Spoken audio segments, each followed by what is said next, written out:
Bəli, Çinarə, dövrün müasirləşməsi özü ilə birlikdə elə məhz dövrün xarakteristik problemlərini də özündə birlikdə gətirir və indiki məqamda elə qeyd olunur ki, dövlət qurumlarının rəsmi saytlarına kiber hücumlar təşkil olunur, phishing hücumları təşkil olunur və belə olan halda da vətəndaşlara müəyyən bildirişlər daxil olur ki, telefonlarına müəyyən bildirişlər gəlir ki, həmin bildirişlərdə müəyyən addımları atmaları tələb olunur onlarda və həmin şəxslər də məhz bu addımlara aldandığı halda elə məhz kiber hücumların qurbanına çevrilirlər. İndiki məqamda elektron təhlükəsizlik xidmətdə bununla bağlı informasiya yayıb və xəbərdarlıq ünvanlayıb. Daha təfərrüatlı informasiyanı nə baş verir ki, məhz dövlət qurumlarının saytları hədəf alınır və necə qoruna bilər, necə ayırt edə bilərik? Bununla bağlı detalları informasiya təhlükəsizliyi üzrə ekspert qonağın Rəşad Əliyevdən əldə edəcəyik. Xoş gördük Rəşad bəy. Buyurun, detalları sizdən işləyək.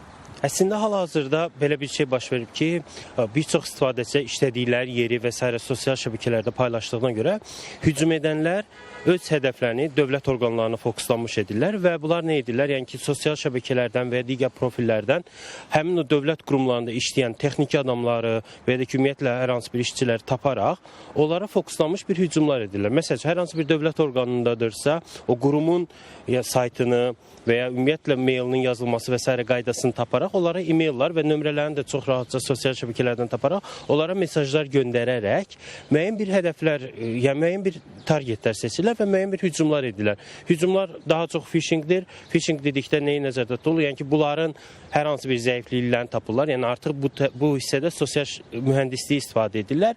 Sosial mühəndislik dedikdə məsələn, adamın kreditə ehtiyacı varsa və ya müəyyən bir bu tipli bir sorğuya ehtiyacı varsa, buna fokuslanmış hücum edərək, yəni adama rahatca reklam göndərir və ya da deyir ki, məsəl üçün buna klik edərək gedginən və bunun məsəl üçün sənin axtardığın telefon daha ucuz qiymətlə və ya da ki, maşın axtarsansa ucuz maşın və ya kredit axtarsansa aşağı faizdən və s. fokuslanaraq hücum edir və istifadəçinin cihazına, cihaz dedikdə telefonla, kompüterlə və ya da hər hansı bir digər yəni üsulla yəni bunun müdaxilə edir və oradan artıq öz bəd niyyətlər üçün istifadə edirlər və bu vaxtı təsəvvür edin ki, adam saytın redaktorudur, onun kompüterinə düşdüyü virus, ziyanverici proqram vasitəsilə o saytda müəyyən müdaxilələr və s. edə bilərlər.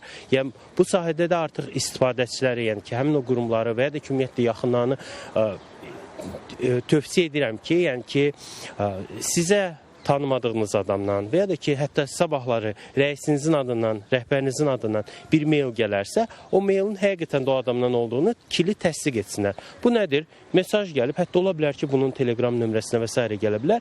Ona ikinci dəfə zəng edərək ki, həqiqətən də bu mesajı sən göndərmisənmi?